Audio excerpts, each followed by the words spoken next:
প্রিয় দর্শক, সবাইকে পবিত্র মাহে রমজানের অনেক অনেক শুভেচ্ছা। আমন্ত্রণ জানাচ্ছি এশিয়ান টিভির ইফতার নিয়ে প্রতিদিনের আয়োজন Noorani SK Noor food products presents Asian kitchen associated by sweet ড্রপসের আজকের এপিসোডে। আমি শান্তা জাহান রয়েছি, আমার সাথে রয়েছে শেফ শেহনাজ ইসলাম এবং সেই সাথে ডেফিনেটলি একটা মজাদার রেসিপিও আমাদের রয়েছে, যেটা আজকে আপনাদের সাথে আমরা শেয়ার করব।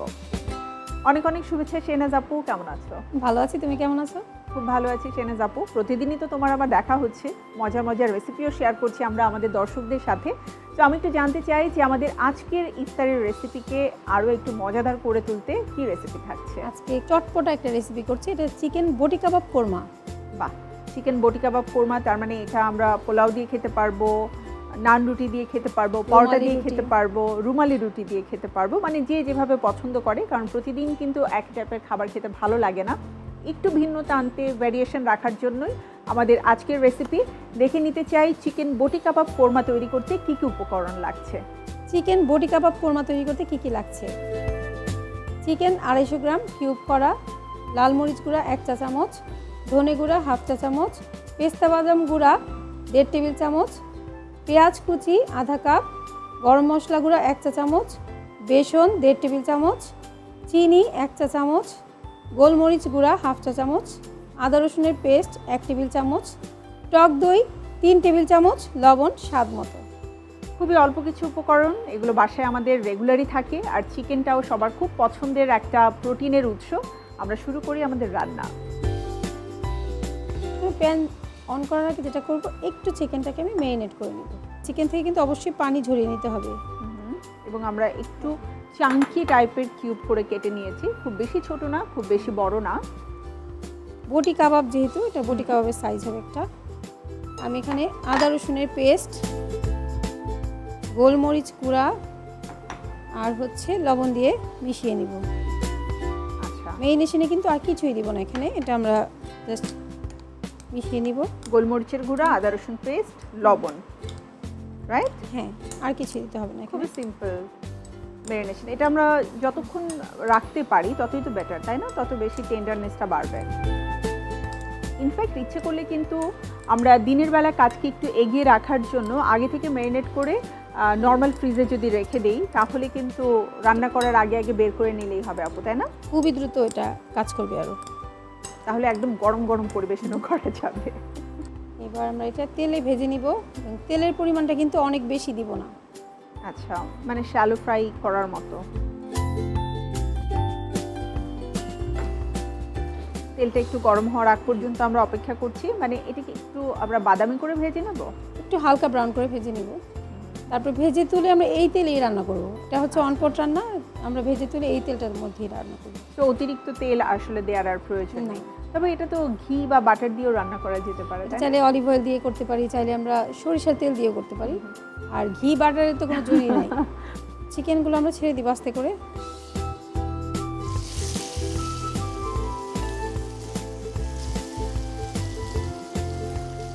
প্রত্যেকটা একটু আলাদা আলাদা করে একটা ব্রাউনি কালার যখন আসবে, গোল্ডেন ব্রাউন কালার, সে পর্যন্ত আমরা ভাজবো।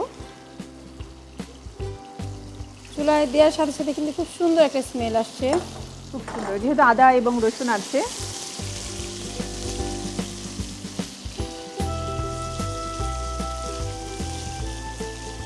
এটা ভাজা হয়ে গেলে দেন আমরা মশলাটাকে কষিয়ে এটা তুলে ফেলবো। তুলে ফেলে আমরা এই প্যানে মশলা কষিয়ে আবার এটাকে রান্না করবো। আচ্ছা, আর এটা আমরা কি চিকেনের যে কোনো পোরশন দিয়ে করতে পারবো নাকি শুধুমাত্র বুকের মাংস দিয়ে সম্ভব? যে কোনো পোরশন দিয়ে করা যাবে, মানে থাই পোরশন দিয়েও করা সম্ভব, বাট বোনলেস হলেই বেটার, রাইট? যেহেতু বটি কাবাব শব্দটা আছে, এটা বোনলেস হলে বেশি ভালো হয়। কাবাব মানেই আসলে বোনলেস ব্যাপারটা থাকতে হবে। তো নামের সাথে সামঞ্জস্য রেখেই কিন্তু প্রত্যেকটা মানে কাট করা হয়। অলমোস্ট কিন্তু কালার চলে এসেছে আপু। মানে এখানে ফুল কুকের প্রয়োজন নেই, কারণ এরপরে কিন্তু আবারও কুক করা হবে, তো তখন আবার ওভার কুকড হয়ে যাবে। আমরা জাস্ট সুন্দর করে শ্যালো ফ্রাই করে নিচ্ছি এবং একটা গোল্ডেন কালার আসার আগ পর্যন্ত। মোটামুটি এরকম আসলে আমরা কিন্তু নামিয়ে ফেলবো।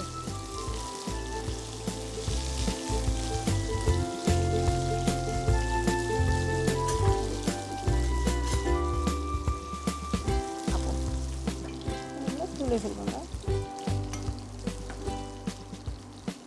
চিকেনটা কিন্তু খুবই সফট, খুবই জুসি টেন্ডার হবে। মনে হচ্ছে, কারণ আমরা যখন মানে হিটটাকে পারফেক্ট রেখে চিকেনটাকে চুলোয় দিব তখন কিন্তু চিকেন থেকে আর পানি বের হয় না, ওটা সাথে সাথে সিল হয়ে যায়। আর যখন সিল হয়ে যাবে তখন ভেতরে খুব ময়েস্ট অ্যান্ড টেন্ডার থাকবে। বাটিগুলো আমরা সরাই ফেলি।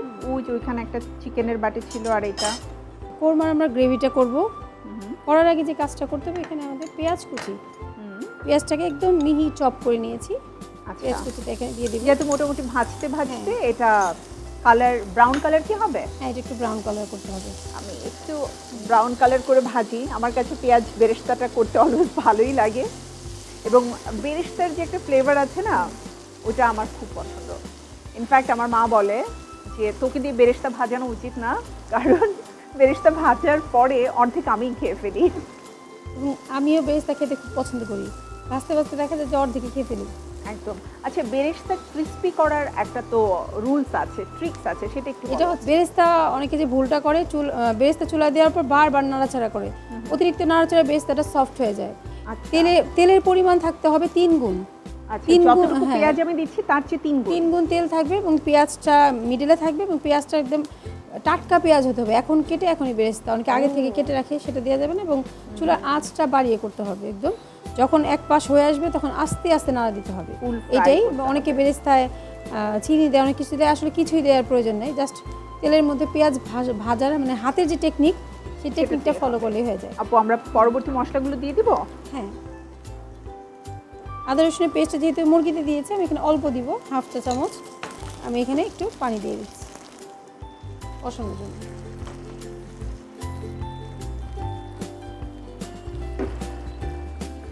লাল মরিচ গুঁড়া দিলাম 1 চা চামচ, ধনে গুঁড়া,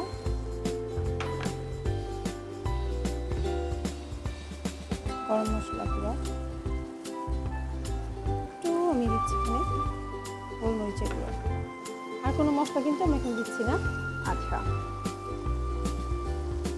এটাকে আমাদেরকে ভালোভাবে কষিয়ে নিতে হবে। হ্যাঁ, আপু, তাহলে আমাদের মশলাটা কষানো হতে হতে আমি ছোট্ট একটা বিরতি নিয়ে আসি।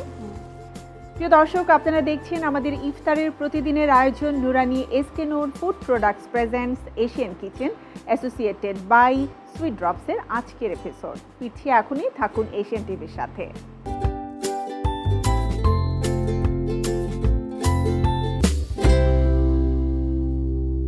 আফটার ব্রেক আবারও আমন্ত্রণ Noorani SK Noor food products presents Asian kitchen associated by sweet ড্রপসের আজকের এপিসোডে। সাথে রয়েছে শেফ শেহনাজ ইসলাম। চলে যাচ্ছি রান্নায়। আপু, অলমোস্ট কষানো হয়ে গেছে, তাই না? এখানে কিন্তু আমরা একটু লবণ দিব। চিকেনে লবণ দিয়েছি, তো এখানে খুব সাবধানে আমরা লবণ দিব, জাস্ট মশলার জন্য যতটুকু লাগে, খুব বেশি পরিমাণ যেন না হয়। মশলাকে খুব ভালোভাবে কষানো হয়ে গিয়েছে। খুব সুন্দর একটা অ্যারোমা আসছে, মানে কোরমার যে একটা শাহি শাহি ভাব আছে সেটাই আমি পাচ্ছি। চিকেনটা কিন্তু দিয়ে দিব এখানে। আচ্ছা, খুব নেড়ে চেড়ে খুব ভালো করে মিশাতে হবে এটা। যখন দেখবে একদম তেলটা উঠে আসছে, একদম মাখা মাখা হয়ে গিয়েছে, এই মুহূর্তে আমরা যেটা করব, টক দইটা দিয়ে দিব। টক দই দিয়ে একটু ভাজবো আমরা। আচ্ছা, মানে টক দই দিয়ে সেকেন্ড টাইম আরও একবার কষানোর একটা ব্যাপার থাকে। এবং এটা হচ্ছে যেহেতু বটি কাবাব কোরমা, এটা কিন্তু মাখা মাখা হবে, এটা অনেক ঝোল হবে না। আচ্ছা, তো এই জন্যই এটা ওই যে রুটি, পরোটা, রুমালি রুটি, নান রুটি, দিয়ে পোলাও খেতে সব কিছু দিয়ে খেতে খুব ভালো লাগবে। আর যখন কোনো কিছু একটু বোনলেস হয়, দেখবেন বাচ্চারা ওটা খেতে বেশি স্বাচ্ছন্দ্য বোধ করে। যারা একটু বয়স্ক রয়েছে তাদের জন্য কিন্তু বোনলেস যে কোনো খাবার খাওয়া খুব সহজ। এবার আমরা বেসন দিয়ে দিব। আচ্ছা, বেসনটা আমরা এর মধ্যে ভাজতে নরমালি হবে। দিয়ে দিচ্ছি। খুব ভালো করে বেসনটা দেওয়ার পর খুব ভালো করে ভাজতে হবে। আচ্ছা, মানে এটা মশলার সাথেই একদম ভাজা ভাজা হয়ে যাবে। এই বেসনের কারণে এটা হচ্ছে কোরমার একটা টেক্সচার আসবে এখানে। ওকে আপু, তাহলে পরবর্তী কাজ তোমার, কারণ আমাদের খুব বেশি সময় হয়তো আর নেই, আর 1-2 মিনিটের মধ্যেই আমরা এটা নামিয়ে পরিবেশন করতে পারবো।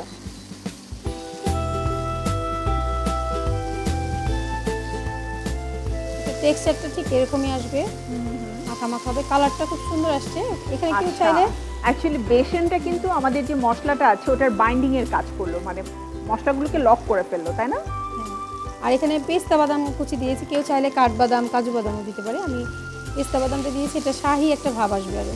এবং প্রত্যেকটা বাইটে যখন পেস্তা বাদামটা কামড় পড়বে তখন কিন্তু খেতে অন্যরকম একটা ভালো লাগা কাজ করবে। ওয়াও, আমাদের অলমোস্ট ডান। এবার আমরা সার্ভিংয়ে চলে যাবো। আপু এবার সার্ভিং ডিশটা কি লাগবে? খুব সুন্দর রাজকীয় এবং শাহী একটা সার্ভিং ডিশ রাখা হয়েছে।